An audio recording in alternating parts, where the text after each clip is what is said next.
तो नमस्कार दोस्तों, दिस इज देव कुमार और बिजनेस के बारे में बिजनेस का एक बेसिक देख लेते हैं जिसको मैं एबीसीडी कहूँगा आपको। तो बिजनेस की एबीसीडी में हम लोग पहले उठाते हैं ए यानी कि मैं बोलूँगा आपका प्रोडक्ट। आपका प्रोडक्ट क्या है, आप प्रोडक्ट को किस तरीके से जानते हो, आपको अपने प्रोडक्ट के बारे में कितनी नॉलेज है। अगर आप अपने प्रोडक्ट से अटैच हो तो उसके बारे में फुल्ली डिटेल रखते हो, नॉलेज रखते हो और उस प्रोडक्ट को आपको सेल करने में या आपको उस बिजनेस में आपको करने में आपका इंटरेक्शन किस तरीके का है। अगर आपका इंटेंशन है उस बिजनेस को करने के लिए तो आपको उस प्रोडक्ट से बहुत ही ज़्यादा लगाव होगा और आपका प्रोडक्ट से अगर आपका लगाव तो आपका प्रोडक्ट डेफिनेटली आपका सक्सेस होने वाला है। अब दूसरी बात है आपका वो प्रोडक्ट मार्केट में कहाँ पे आपका रन करने वाला है। देखिए, अपने पास में कोई भी एक XYZ एक प्रोडक्ट है और अगर अपन ने उसको प्रॉपरली मार्केट में नहीं सेल किया, प्रॉपरली मार्केट मतलब आपका अगर इलेक्ट्रॉनिक आइटम जगह पे नहीं बिका तो वो तरीका आपका गलत हो जाएगा।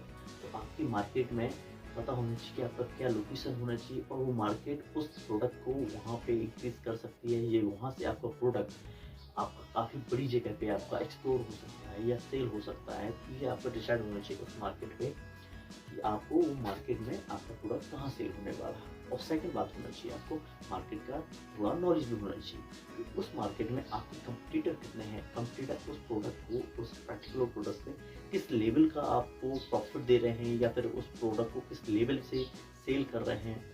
या फिर आपको ये भी पता होना चाहिए कि वो प्रोडक्ट के जरिए वो प्रोडक्ट को आपको सेल करके या फिर उसकी मार्केट में वैल्यू भी निकालना पड़ेगा। आपके जितने भी कंपटीटर हैं तो अगर आप ये करते हो तो आपको प्रोडक्ट की बहुत ही अच्छी वैल्यू पता चल जाती है कि आपको उस प्रोडक्ट को किस लेवल पे आपको मार्केट में निकालना है। ये आपकी सेकंड बात होगी। तीसरी बात मैं बोलूँगा आपको, आपका प्रोडक्ट के बाद होता है आपका कस्टमर। सबसे मेन चीज़ है कस्टमर। कस्टमर आपका बहुत ही इंपॉर्टेंट है। अगर आपने अपना प्रोडक्ट सिलेक्ट कर लिया उसके बाद में आप अपनी मार्केट भी डिसाइड कर दी कि आपका प्रोडक्ट आप किस मार्केट में सेल करने वाले हो।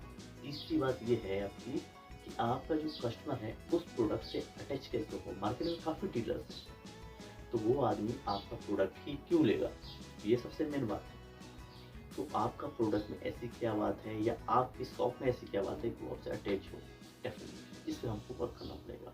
तो इसके लिए हम लोग 3 रूल निकालेंगे। पहला, आपका जो भी कस्टमर आपके पास पहले आता है तो आपको ये पता होना चाहिए कि वो कस्टमर आपके लिए कितना वैल्यूबल है। सबसे बड़ी बात ये है कि आपके पास जो सिंगल कस्टमर आता है तो उसको आप क्या वैल्यू रखते हो, इम्पोर्टेंट बात है।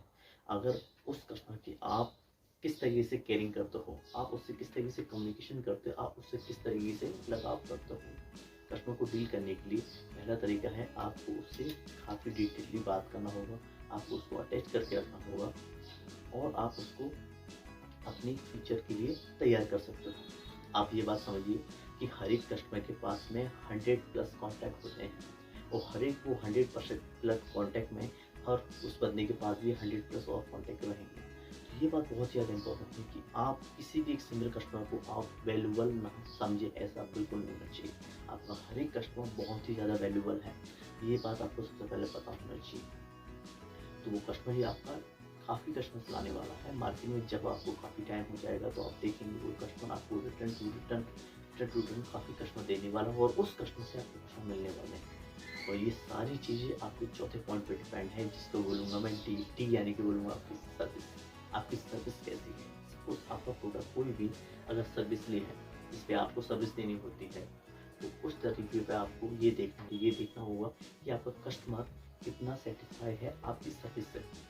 अगर आपका कस्टमर आपकी सर्विस से सेटिस्फाई है तो डेफिनेटली आपको मार्केट में कोई नहीं हराने वाला है, क्योंकि एंड ऑफ द जो आपका फोर्थ प्लस होता है सर्विस का, आपका कस्टमर से कैसा अट्रैक्शन है, कैसी सर्विस आप दे रहे हो, ये सबसे ज़्यादा इम्पोर्टेंट है ये पूरे एक प्रोसेस में। चलिए ठीक है, हम लोग उसको प्रैक्टिकली करके देख लेते हैं। सपोज मैं XYZ एक प्रोडक्ट अपना डिसाइड करने वाला हूँ और मेरा प्रोडक्ट है इलेक्ट्रॉनिक का। इलेक्ट्रॉनिक में सबसे बेहतरीन जो प्रोडक्ट मोबाइल है। चलिए मैं मोबाइल का एक छोटा शॉप के लिए देखता हूँ, एक शॉपी टाइप का देख लेता हूँ। तो मैंने एक मोबाइल का एक प्रोडक्ट पसंद किया। बल्कि प्रोडक्ट मैं क्यों पसंद कर रहा हूँ, क्योंकि मैं मोबाइल के बारे में काफ़ी अच्छी चीज़ से नॉलेज से जानता हूँ या मुझे मोबाइल से बहुत ही ज़्यादा लगाव है, इलेक्ट्रॉनिक से बहुत ही ज़्यादा लगाव है और मैंने अपनी लाइफ में काफ़ी टाइम स्पेंड भी किया है। तो मेरा मोबाइल एक प्रोडक्ट डिसाइड हो गया है जिस पे मैं काफ़ी अच्छी तरीके से काम कर सकता हूँ और मुझे सेल्स का भी काफ़ी अच्छी नॉलेज है। ये मेरा प्रोडक्ट तो डिसाइड हो गया। तो मेरा मोबाइल का एक प्रोडक्ट डिसाइड होता है। ये हो गया प्रोडक्ट को किस तरीके से आप डिसाइड करते हो। आपका बैकग्राउंड है आपको बताता है कि आपका प्रोडक्ट किस तरीके से आपको डिसाइड करना है। अब सेकंड बात, अब मेरे को मार्केट देखना है, तो मार्केट में वहाँ देखूंगा जहाँ पे पहले से काफ़ी कंपटीटर हैं। डेफिनेटली आपको ये नहीं देखना है कि वहाँ पे यार इतने एरिया में शॉप नहीं है, या फिर ये एरिया में कहीं पे भी आगे मैं इतना एरिया कवर करूँगा, यहाँ पे मैं इतने सारे शॉप को क्रिएट कर सकता हूँ, यहाँ काफ़ी कस्टमर्स मिलेंगे। नहीं, डेफिनेटली आपको वहाँ इस तरह की सोच बिल्कुल नहीं रखनी है। आपको सोच वो रखनी है जहाँ पे मार्केट हो और जहाँ पे ऑलरेडी उसकी और भी काफ़ी शॉप्स हो, या फिर और भी ज़्यादा लोग वहाँ पे कंपटीटर खड़े हो रहेंगे। इससे क्या आपको फ़ायदा मिल जाएगी, इससे सबसे बड़ी फ़ायदा ये मिलती है कि आपकी वन डे में शॉप चालू हो जाती है। आपका शटर खुलेगा, आपका बिजनेस का दरवाजा ओपन होगा और आपका कस्टमर रन अप होना चालू हो जाएगा। ये मार्केट का वैल्यू है, ये मार्केट का सबसे बड़ा प्रॉफिट है। और आप जब वो एबीसीडी यूज करते हो तो डेफिनेटली आपको पता है उस कस्टमर को आपको अपना परमानेंट कस्टमर में कैसे टर्न करना है। अब मेरी शॉप खुल गई, प्रॉपरली मार्केटिंग मुझे डिसाइड हो गया, अब मैं अपने कस्टमर को कैसे केयरिंग करूँगा। सपोज मेरा कस्टमर आता है, कस्टमर आया तो मैं उससे सबसे पहले अपने प्रोडक्ट के बारे में बात करूँगा। पहले उसके बारे में हल्की सी उससे फ्रेंडशिप करने की चाहूँगा। फ्रेंडशिप, वो फ्रेंडशिप ऐसी दिखनी चाहिए जो कि एक आपकी लालच वाली फ्रेंडशिप नहीं होनी चाहिए कि यार ये मेरा कस्टमर है। आपकी फ्रेंडशिप ही नेचुरल होनी चाहिए, हाय हेलो सकते, बहुत बढ़िया, हल्का सा एक आप बैकग्राउंड उसका हल्का सा जान सकते हो, ज़्यादा डिटेल में नहीं जाना आपको। और आपको इसी तरीके से आपसे 3 से 4 बार कंटिन्यू करना है। दूसरी बात, उस कस्टमर को आपको छोटे मोटे ऑफर्स देना है शुरुआत में, जिससे कि वो आपका एक परमानेंट कस्टमर बन जाए। और उसके साथ में आपको उसको बेहतरीन सर्विस देनी है जो आपका है डी। और अगर वो आप सर्विस देते हो, उसको प्रॉपरली आप उसको गाइडेंस देते हो और उसको कोई प्रॉब्लम नहीं आने देते हो, तो definitely end of the 4 to 5 coming के बाद 4 से 5 बार आने के बाद आपके शॉप का वो एक परमानेंट कस्टमर बन जाएगा। इस तरीके से आप छोटा सा बेसिकली आप बिजनेस आप एक रन अप कर सकते हो। आई होप आपको ये बातें समझ में आई होंगी और आप इस बातों को समझेंगे। ये बातों को लाइटली लेने का मैं तो नहीं बोलूँगा, इन पर हल्का सा ध्यान देने की ज़रूरत है।